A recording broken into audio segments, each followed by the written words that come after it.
Olá novamente, estamos aqui continuando a nossa videoaula com a aula sobre Mesopotâmia. Estamos entrando aqui no 6º ano, mas estamos entrando na nossa 5ª aula, a Mesopotâmia. E quando nós falamos em Mesopotâmia, nós estamos falando de um dos berços da civilização humana, de um dos lugares no qual a cultura vai ser criada, no qual nós vamos ter ali uma civilização. Não vamos ter um grupo de seres humanos, não vamos ter uma família, não vamos ter uma aldeia, nós vamos ter cidades, nós vamos ter uma civilização, nós vamos ter uma cultura que vai ficar centenas de anos ali sendo desenvolvida, e a partir disso, cada povo que vai surgir ali na Mesopotâmia para nós, ele vai acrescentar alguma coisa, ele vai acrescentar alguma característica da sociedade que nós temos hoje. A Mesopotâmia, ela vai ser conhecida por muitos através de vídeos ou de estereótipos. Por exemplo, a Mesopotâmia vai ser o local onde vai inspirar, por exemplo, o filme do Aladdin, que vocês assistem aí da Disney, aqueles estereótipos daquela pessoa que é daquele árabe que tem barba, essa barba aqui, por exemplo, no qual nós temos aí um lugar mítico, um lugar onde nós temos magia, um lugar onde nós temos riquezas, no qual nós temos mulheres vestidas com véus e que vão fazer danças e tudo mais. Esses estereótipos, esse tipo de personagem vai começar aqui na Mesopotâmia, vai começar aqui, né, nesse local que nós vamos estudar hoje. Então vamos aqui, em um primeiro local, nos localizar na nossa linha do tempo. Então, nós começamos aqui falando sobre a antiguidade, mas nós estamos falando sobre a pré-história, aquilo que vem antes da escrita, e depois nós estamos falando da história, aquilo que vem depois da escrita. Agora, o que nós estamos estudando aqui de Mesopotâmia? Nós estamos estudando este período aqui, História, Idade Antiga. Então, nós estamos saindo aqui do finalzinho da pré-escrita, nós estamos saindo aqui da Idade dos Metais e entrando aqui na Antiguidade.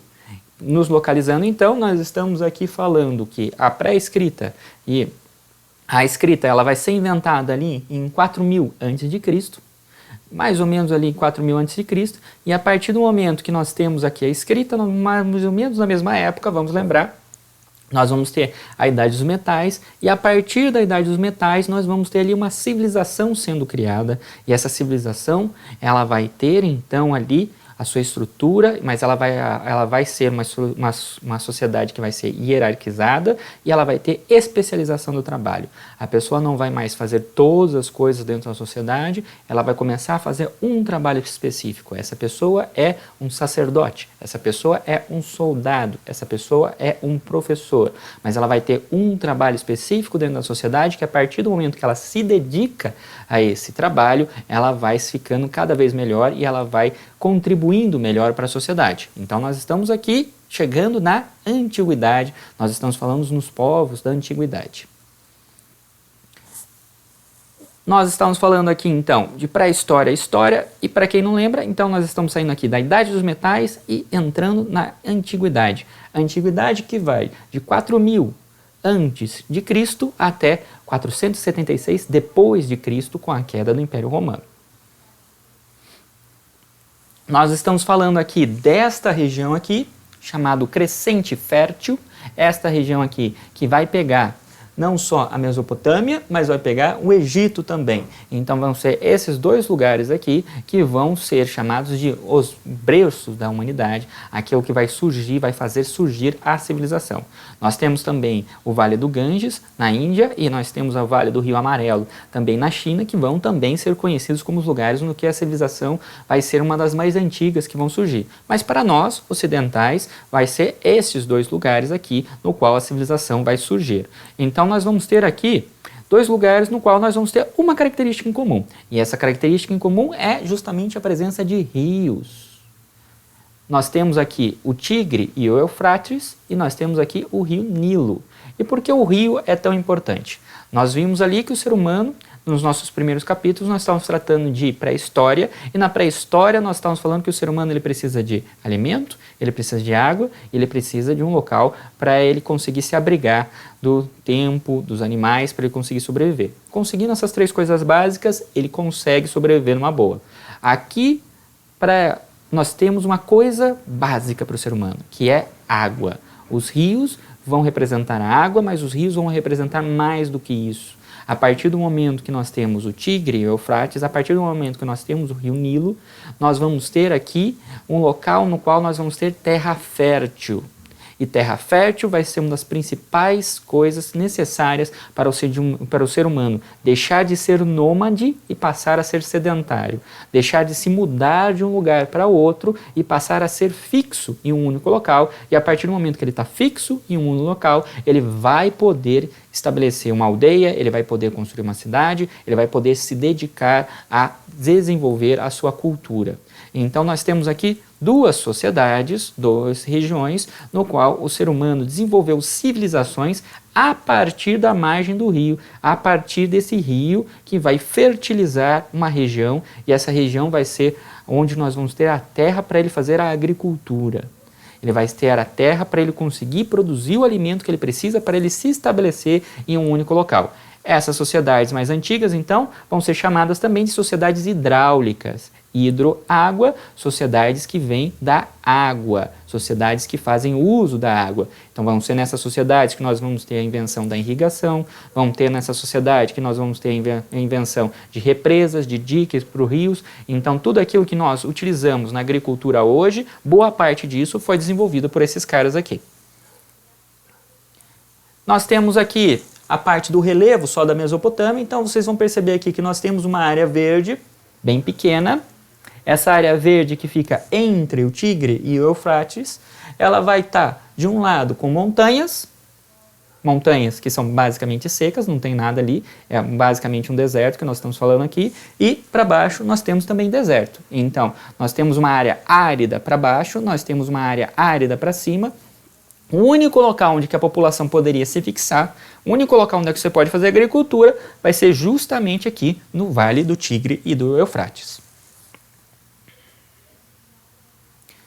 Para quem ainda não se localizou, então vamos ver. Essa região aqui que eu estou falando do Tigre e Eufrates aqui, essa é a região onde que pega aqui o Iraque, vai pegar a Síria, a Turquia, o Irã, Israel, a Arábia Saudita e o Líbano. Eu acho que se vocês acompanharam alguma notícia, acompanharam ali algum jornal, vocês vão saber que essa região aqui é uma região bem fácil de você conviver, bem fácil de você morar, né? É uma região ali bem pacífica. Então, da época da Mesopotâmia para cá, nós temos uma constante nessa região aqui, que é justamente as guerras. A guerra vai ser uma constante dessa região, porque ela sempre vai ser uma das regiões mais importantes do mundo. Na época da Mesopotâmia, essa região vai ser importante justamente por causa da terra fértil, mas também porque ela vai ser uma das regiões no que vai passar a rota comercial mais importante do mundo. A rota comercial que liga a Ásia à Europa, à África, vai ser justamente por aqui. E hoje, essa daqui é uma das regiões mais importantes do mundo, além das rotas comerciais, porque nós temos aqui alguns dos maiores produtores de petróleo do mundo. Então, naquela época e nessa época, essa região vai ser basicamente o centro do mundo, o centro do comércio do mundo, o centro da produção de petróleo do mundo, seja lá como cá, essa região vai ser importantíssima. Agora, na Mesopotâmia, então, nós vamos ter aqui a presença de alguns reinos, algumas culturas que vão se suceder e vão tentar ali conquistar a região.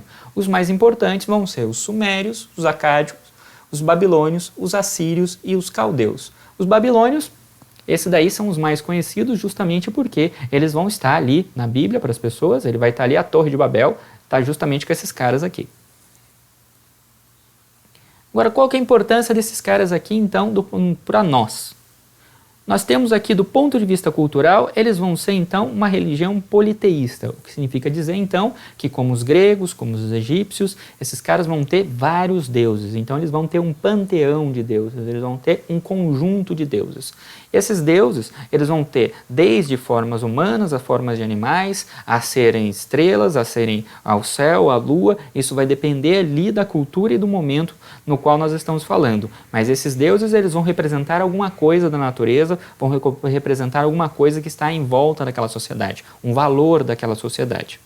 Outra coisa que vai ser bastante importante aqui, nós vamos ter aqui um intenso estudo de astrologia e nós temos aqui a formação dos horóscopos, aquele mesmo que está no jornal para vocês, que está falando ali sobre as constelações e tudo mais, esses caras aqui que vão começar. Não exatamente o horóscopo que a gente tem hoje, mas o estudo do horóscopo já vai começar aqui.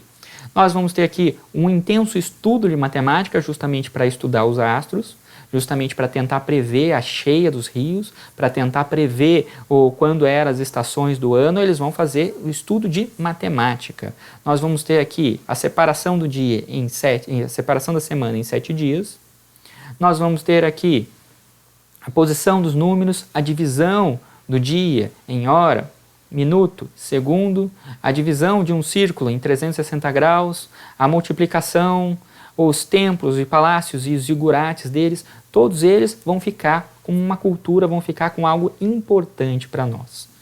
Agora, o que seria então o zigurate? O zigurate, ele é uma torre, ele vai ser praticamente uma pirâmide, mas a ideia é você fazer um local mais alto possível e a partir do momento que você está nesse local mais alto aqui, você vai estar mais próximo das estrelas, você vai conseguir observar melhor o céu, você vai conseguir estudar melhor o ambiente que está à sua volta e a partir disso você vai conseguir prever melhor aquilo que vai acontecer. Então o zigurate, ele vai ser importante não somente para a evolução da astrologia, não somente para a evolução da matemática e de todos os estudos que eles estão fazendo ali do ambiente, das cheias ou não do rio, mas também vai por uma questão religiosa, vai estar ligada à religião de muitos dos povos que vão estar aqui na Mesopotâmia.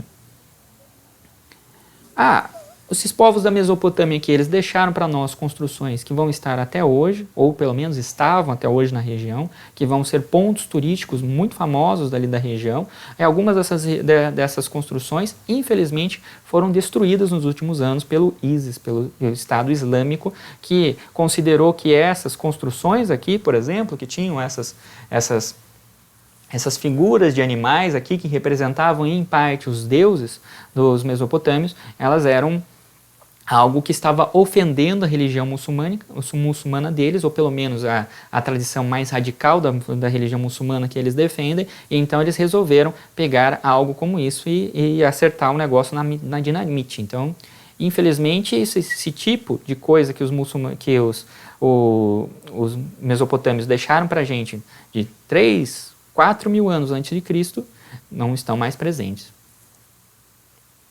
Aqui nós temos algumas das coisas, uma cidade, um vestígio de cidade aqui, o Palácio de Nabucodonosor, um rei caldeu muito, muito importante.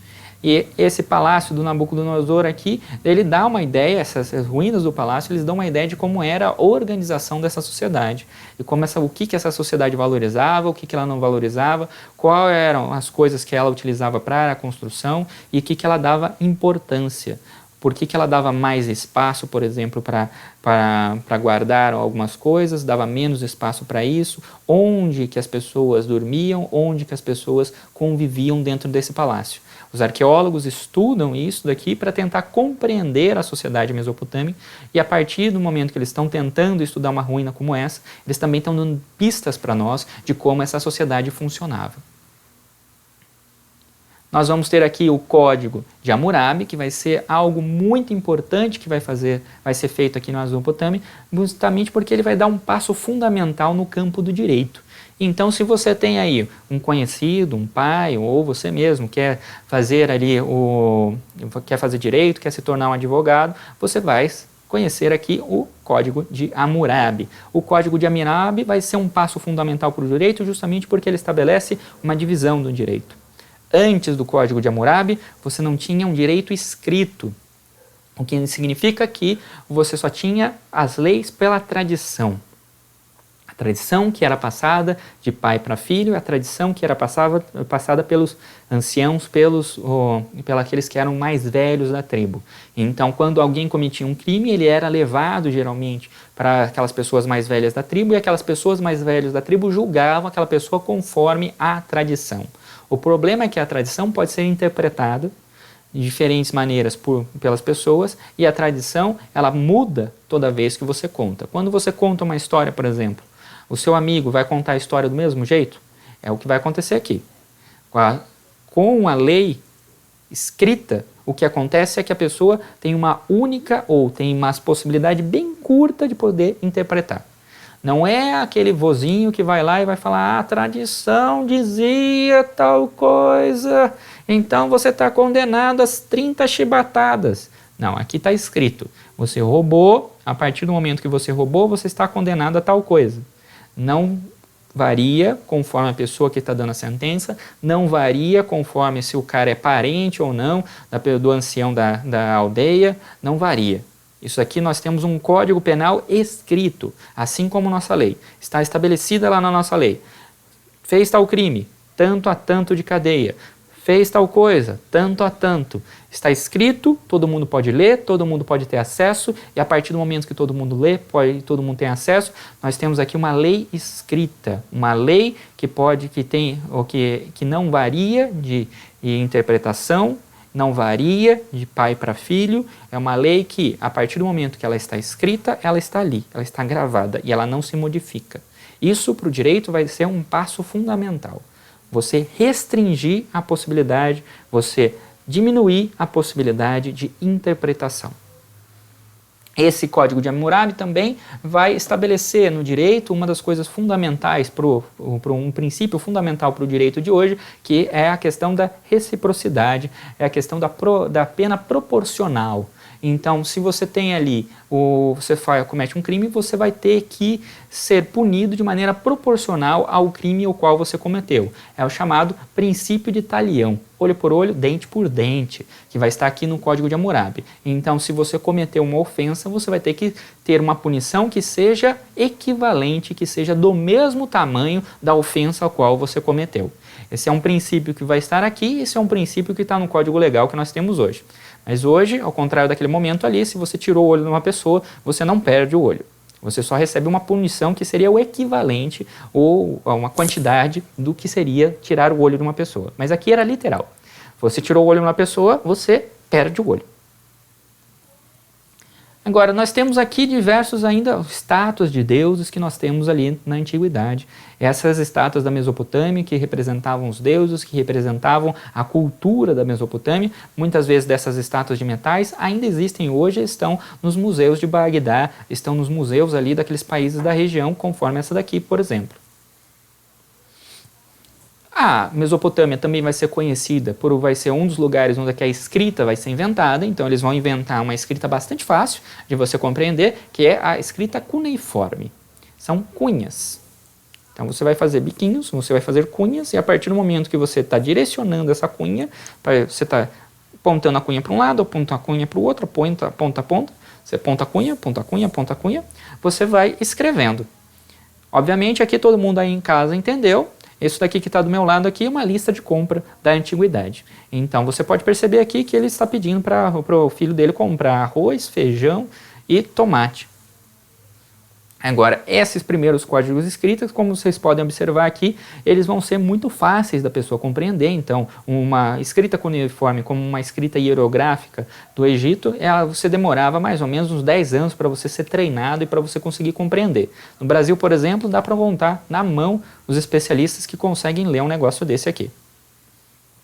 Essa escrita cuneiforme, ela vai variar com o tempo,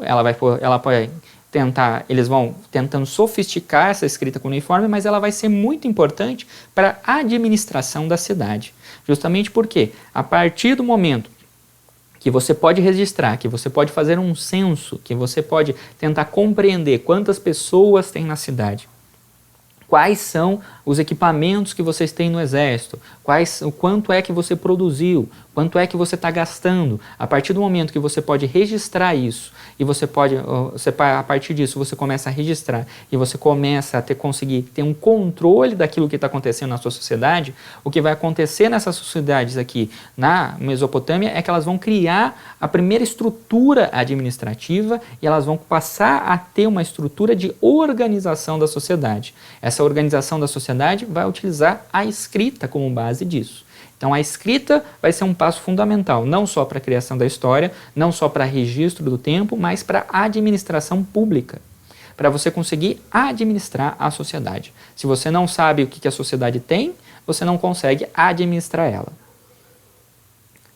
Nós temos aqui a civilização que vai ficar mais importante, ou que é pelo menos a que mais cai no vestibular, ou que ficou mais famosa da Mesopotâmia, que vai ser justamente a civilização persa. E a civilização persa, ela vai ser responsável por grandes tipos da maioria dos estereótipos que nós temos hoje, né? A civilização persa, ela vai ficar famosa pela riqueza, ela vai ficar famosa pelo luxo, ela vai ficar famosa pelo fato dela ser o primeiro império que nós vamos dizer multiétnico. Ou seja, um império que nós vamos ter diversas etnias, diversas culturas dentro dele. Nosso país, por exemplo, é um país multiétnico. Nós temos a cultura alemã no sul do Brasil, nós temos a cultura italiana em São Paulo, nós temos a cultura japonesa também em São Paulo, nós temos diversas culturas em um único país.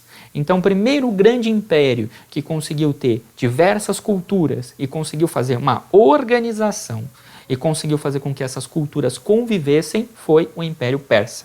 O Império Persa vai dar a base da organização social do que nós temos hoje. Então nós temos aqui a Pérsia. O Império Persa vai ser então tudo isso daqui.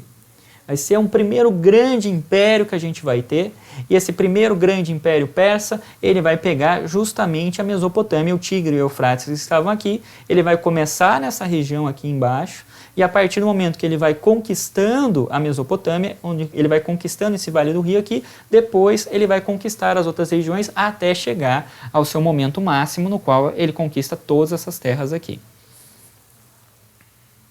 Agora, o povo persa ele foi denominado assim justamente pelos gregos e pelo caso das guerras, dos atritos que eles tiveram com os gregos. O povo persa ele foi conhecido, por um lado, pela organização social, pela riqueza que eles tiveram, por outro lado, eles foram conhecidos também por tomar 2 pipocos dos gregos e perder 2 vezes para os gregos. Agora, desse povo persa aqui, então, eles vão formar uma organização social e eles vão ter como os mais importantes 3 reis, que não só vão organizar a sociedade, vão lançar a base da administração da sociedade, mas vão ser reis conquistadores, vão ser imperadores, vão ser aqueles que vão formar o Império Persa, conquistar esses povos e trazer esses povos para dentro do Império Persa. Então, a Pérsia, que vai começar com pequenininha, ela vai se aumentando a partir desses 3 reis aqui. Ciro o Grande, Cambides e Dário I. Vão ser os 3 reis mais importantes da Pérsia, geralmente são os 3 reis que são citados para vocês. Agora, do Império Persa, então, o que nós vamos ter aqui de mais importante? Primeiro, nós temos aqui uma estrutura administrativa, eles tinham um império enorme. Você tem ali a dificuldade de você conseguir organizar esse império. Para você organizar esse império, você vai precisar de comunicação. Para organizar esse império, você vai precisar de estradas. Para organizar esse império, você vai precisar de várias coisas. Então, o que eles vão criar? Sistema de estradas públicas, eles vão criar o primeiro sistema de correio que nós vamos ter, mas eles vão criar uma estrutura administrativa que permita que você tenha uma unidade, que você tenha um império que seja único, um império no qual a pessoa possa comandar, que você tenha um imperador e esse imperador saiba o que está acontecendo nesse império, que se você pegar de um cavalo ir de um local para outro, de uma ponta a outra para o império, você vai levar semanas, se não meses, para conseguir atravessar o império. Então você precisa de um imperador que consiga se comunicar com todo esse império e consiga saber o que está acontecendo no império inteiro. Saber se tem uma revolta lá na ponta do império, se ele está tendo uma fronteira que está sendo invadida, mas ele tem que saber o que está acontecendo no império. Ao mesmo tempo, eles têm que fazer uma estrutura que seja descentralizada, uma estrutura que permita que a autoridade, que tenha autoridade na ponta. Ou aquela pessoa que fica lá na fronteira, naquele povoadinho na fronteira, tem autoridade para fazer alguma coisa que seja necessária. Então, ao mesmo tempo que o imperador ele quer ser obedecido, ele tem que permitir que aquela pessoa lá na ponta tenha autoridade. Como é que ele vai fazer isso, então? Ele vai criar uma figura, nós vamos chamar aqui de fiscais do imperador, que vão ser os olhos e ouvidos do imperador.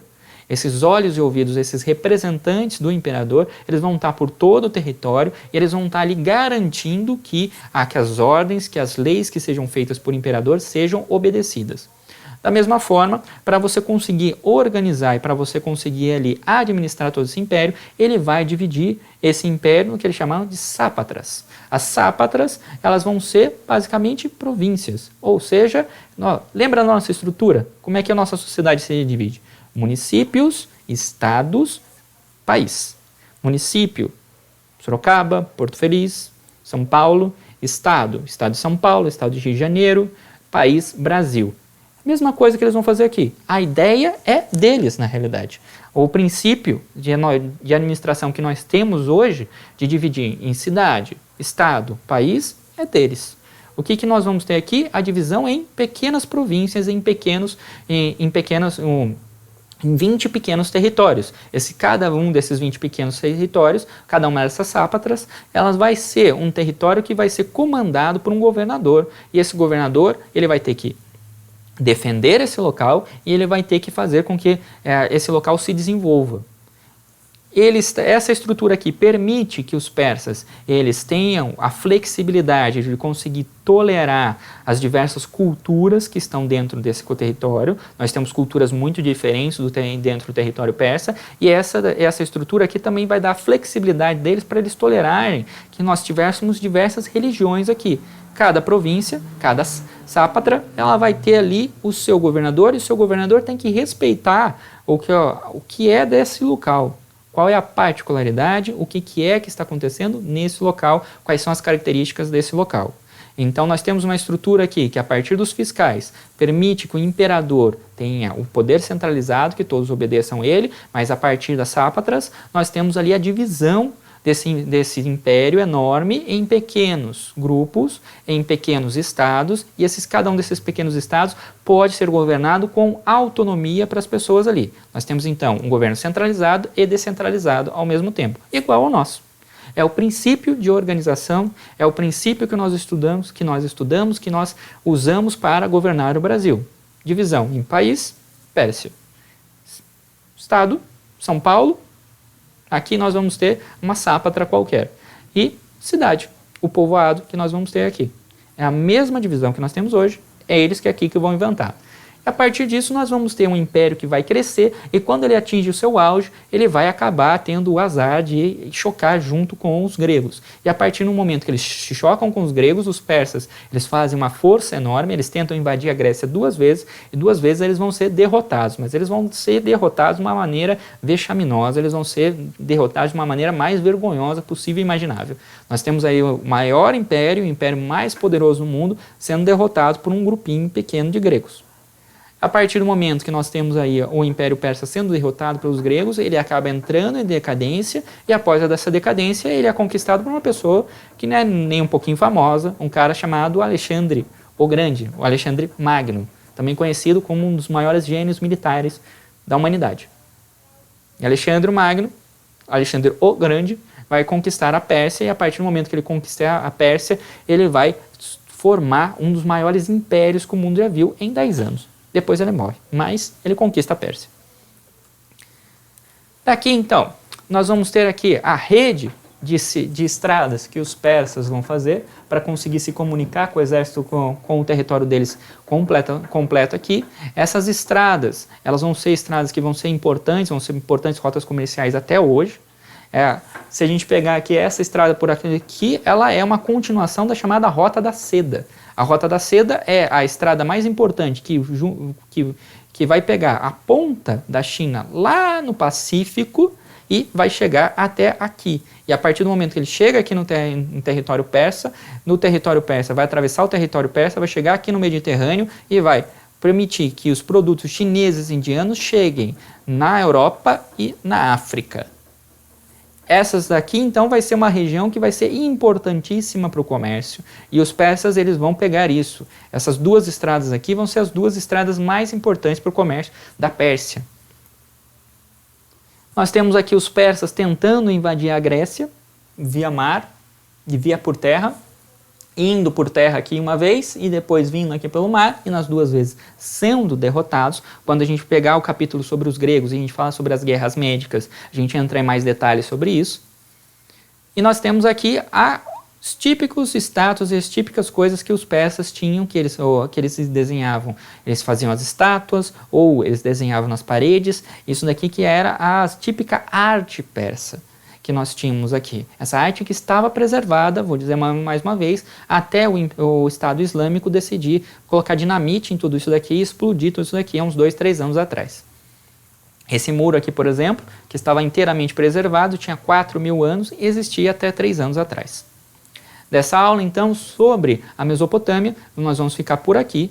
Lembrando, então, que a Mesopotâmia é um local entre rios, entre o Tigre e o Eufrates, vai ser um dos locais no que a humanidade vai se estabelecer, e a partir do momento que ela se estabeleceu, ela vai desenvolver culturas, ela vai desenvolver civilizações a partir desse estreito no rio. Nós vamos ter aqui esse pequeno estreito fértil, no qual vai fazer agricultura, no qual eles vão estabelecer cidades. Cada uma dessas cidades vai ser uma cidade-estado, vai ser uma cidade com as suas próprias culturas. Nós vimos aqui as mais importantes dessas culturas e, tomando por último aqui o exemplo dos persas, que vão conseguir unificar essa região, e a partir do momento que eles unificaram essa região, eles conseguem fazer um grande império, um dos primeiros grandes impérios que nós vamos ter na humanidade, um império multiétnico, um império com diversas culturas, com diversos povos dentro deles.